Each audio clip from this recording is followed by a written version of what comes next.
Merci, Monsieur le Premier ministre. La parole est à Monsieur Yannick Kerlogot.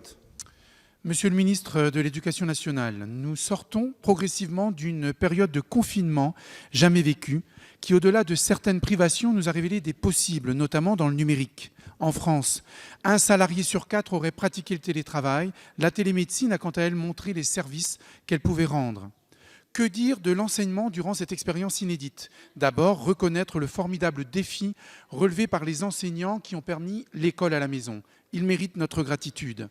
Mais l'enseignement à distance a rendu plus flagrantes les inégalités, l'absence ou l'insuffisance d'outils numériques, la méconnaissance de leurs usages, les zones blanches, bien qu'en cours de résorption, rappellent les fractures territoriales. Au final, ce sont entre 4 et 8% des élèves qui ont été injoignables. Qu'on se le dise, l'enseignement à distance ne remplacera jamais l'interaction vécue dans un groupe classe. Accompagner les élèves, c'est d'abord être à côté d'eux, c'est d'autant plus vrai à l'école maternelle. La classe virtuelle a toutefois démontré de manière complémentaire qu'il était possible d'assurer un parcours personnalisé de l'élève. L'Éducation nationale a ses plateformes pédagogiques, le CNED, Canopé, mais d'autres acteurs existent dans le numérique éducatif, les start-up de l'ITech française, sans oublier les performances des GAFAM. 8 ados sur 10 considéreraient YouTube comme leur premier support d'apprentissage. Faire fi de l'expérience actuelle de l'enseignement à distance est impossible. Nous sommes bel et bien en train d'écrire une nouvelle page de l'histoire de l'éducation. Elle a ses impératifs, dont la formation des acteurs, les élèves, les parents, les professeurs. Une récente étude de l'OCDE indiquait qu'un trop grand nombre d'enseignants français ne disposaient pas des compétences nécessaires. Leur formation initiale comme continue doit être décuplée, à court terme notamment, parce que nous ne sommes pas à l'abri de futurs confinements. Selon vous, Monsieur le ministre, l'école républicaine doit-elle doter tous ses élèves et ses enseignants à titre professionnel d'outils numériques? Quels enseignements tirez-vous de cette expérience inédite? Actuellement en présentiel et en distanciel, les enseignants doivent être soutenus dans les meilleurs délais, encouragés, notamment via une revalorisation salariale.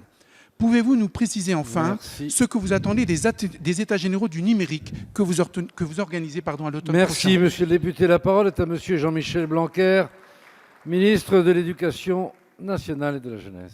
Merci, Monsieur le Président, Mesdames et Messieurs les députés. Monsieur le député Yannick Kerlogot, votre tableau de la situation du numérique et des enjeux en France me paraît très juste. Et en effet, nous avons un très grand défi à relever, qui ne date pas de la crise, bien entendu. Nous sommes tous conscients que nous sommes entrés dans une nouvelle civilisation depuis un certain nombre d'années, civilisation ultra-technologique, dans laquelle la grande question est de savoir comment nous réussirons à la rendre plus humaine, comment nous réussirons à la rendre plus humaine, alors même que l'éducation est le facteur clé pour cette humanité dans la civilisation technologique.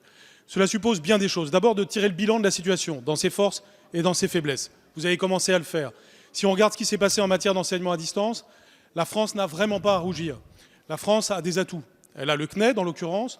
Je tiens à signaler que depuis l'ouragan Irma, nous avions préparé le système Ma classe à la maison, qui était prêt justement fin 2019, et donc juste au moment où malheureusement nous avons eu à affronter cette crise. C'est ce qui a permis à plus de 2 800 000 foyers de s'inscrire dans Ma classe à la maison.